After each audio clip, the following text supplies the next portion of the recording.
რაჭის სუბანი. სოფელი ქვემო ქართლში, ბოლნისის მუნიციპალიტეტში, მდინარე მაშავერის მარცხენა ნაპირზე. სოფლის ძველი სახელწოდება სავანეთი ყოფილა.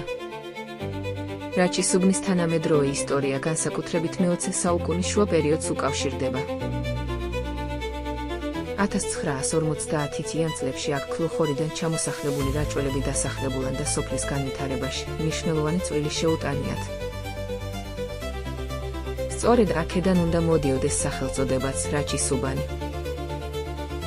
რაჭიდან ჩამოსულმა ოჯახებმა თავიანთი ტრადიციები, მევენახეობა და ცხოვრების წესი ჩამოიტანეს.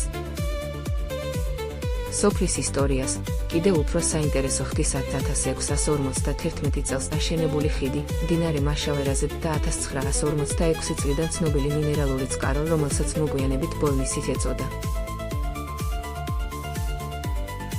დღეს რაჭის სუბანი ბოლნისის მუნიციპალიტეტის ერთ-ერთი მნიშვნელოვანი სოფელია და მისი ისტორია რაჭიდან ქვემო ქართლში გადმოსახლებული ოჯახების ისტორიასთან მჭიდროდ არის დაკავშირებული.